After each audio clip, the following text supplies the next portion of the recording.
এখনকার দিনের একটা প্রিয় খাবার হলো পাস্তা। ছোট থেকে বড় এমন কেউ নাই যে যার এই পাস্তা খেতে ভালো লাগে না।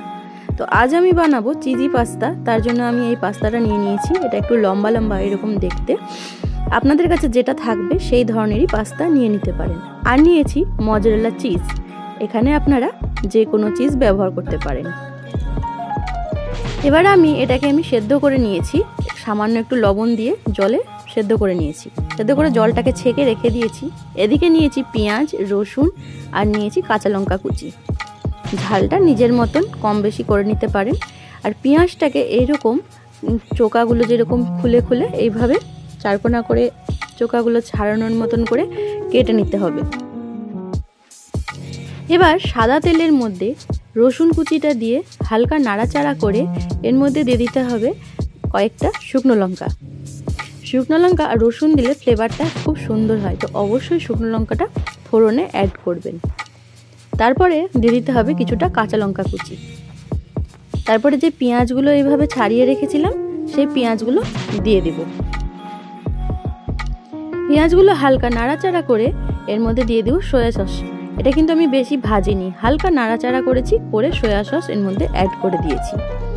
সয়া সসটা দিয়ে তারপরে আমি দিয়ে দেবো এর মধ্যে টমেটো কেচাপ। খুবই সিম্পল সহজভাবে আমি এখানে এই রেসিপিটা দেখানোর চেষ্টা করেছি, যেটা আপনারা খুব সহজেই বাড়িতে বানিয়ে ফেলতে পারবেন।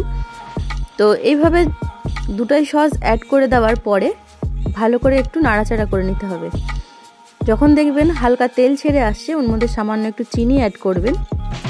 চিনি দিলে এটাতে মিষ্টি হয় না, কিন্তু ব্যালেন্সটা যে সসের যে একটু টক টক ভাবটা সেটা কম হয়, খেতে ভালো লাগে। তো সামান্য একটু চিনি অবশ্যই দিবেন। তারপরে যেই পাস্তাগুলো সেদ্ধ করে রেখেছিলাম সেই পাস্তাগুলো দিয়ে ভালো করে নাড়াচাড়া করে নিতে হবে।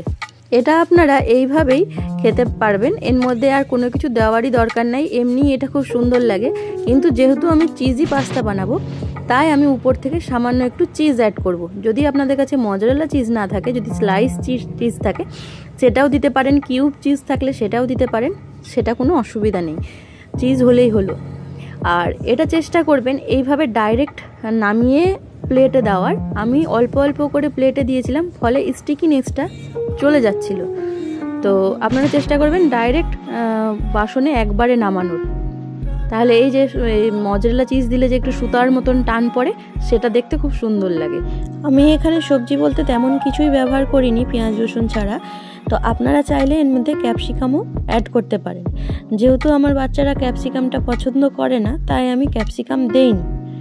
আপনারা চাইলে অবশ্যই কিউব আকারে কেটে যেরকম পেঁয়াজটা ভাজলাম তার মধ্যে ক্যাপসিকামটাকেও হালকা নাড়াচাড়া করে সস অ্যাড করে এইভাবে করে ফেলতে পারবেন। যদি আপনাদের কাছে মাইক্রো ওভেন থাকে তাহলে এইরকম প্লেটে সাজিয়ে তার উপরে চিজ দিয়ে একটু কয়েক সেকেন্ডের জন্য করে নেবেন, তাহলে উপর থেকে মেল্টিং চিজটা দেখতে খুব সুন্দর লাগবে।